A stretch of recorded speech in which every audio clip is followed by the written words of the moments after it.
Hey, this is a reference to Asha Diane's second workshop, Dance for Joy 5/5.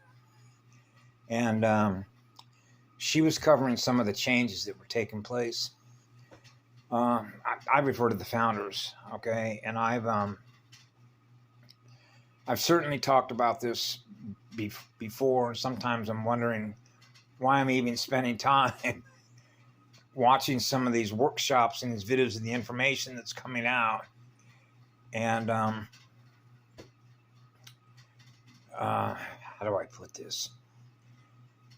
When you're in their language, and if you look at the Voyager materials, they have a word that's called a manu. Okay, so I was tagged once when I got here to the Big Island, when I sat down with a small group of people in a circle, and a lady said, "There's a manu." Where did she find that? How did she know what that word is? Right? Now, what's unbelievable about that is I wasn't holding that. How do I put this? I wasn't holding those particular letters as numbers and energy in what I call, there's different levels of memory functions. Okay? It's like you have short-term memory, long-term memory, or access to information. So it's like I wasn't holding those letters manu in a shortwave form, okay, so to speak, short-term memory, right? But when she said that word, and that was all she said when she pointed me out to some other folks, that's a manu. But I knew what she meant, because the word association, which again is a cross-link to the energy, which is the number, which are the frequencies, is androgynous, which means that you've reached a state of consciousness within all the atom spheres, the ethers, the Ethernet, if you will, where your Merkaba is in perfect balance. Perfect balance with the exact center point of every star, the exact center point of every molecule of water, thermal gradients, exact center point of every sphere. Now you're into the law of spheres. That's why it's the law of one, which is what love is. It goes on forever. Gifting, primal, sound, and light. Okay?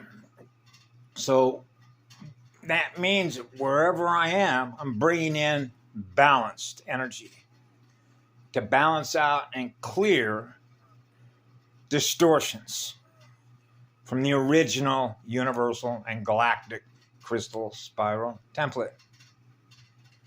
Now, the reason that this is sort of important when we get into all the names and the labels of things, remember? Okay, so for example, I've met a number of different Arcturians that aren't the same as me.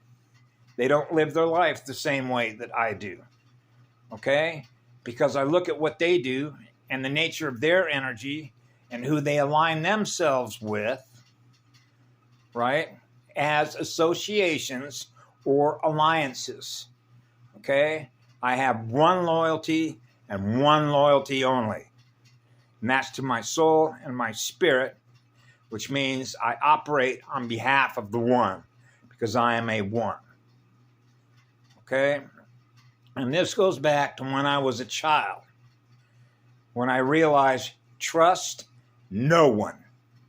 So that means it doesn't matter what council you represent. It doesn't matter what star system you come from. It doesn't matter where you are in sort of the kaleidoscope of creation itself.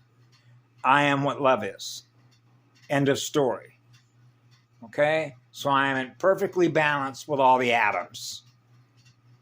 Okay? So that means that you've reached a state of evolution in your own soul's growth and spiritual development to become one, that we are gifting love to throughout all creation. So that would be in alignment with the founder races. So I'm in alignment with the founder races. That would be the guardian races. Okay? Because all you have to do okay, just through your own personal experiences. If you form a club, you form an association, you're forming a network of consciousness formation. And then you begin to find out that part of your formation of consciousness, which is part of your star system, right? Whether you're from Sirius, whether you're from Lyra, whether you're from Andromeda or other galaxies that you can assign numbers and letters to. And then you begin to find out that the relationships have changed because of the result of other alliances and agreements.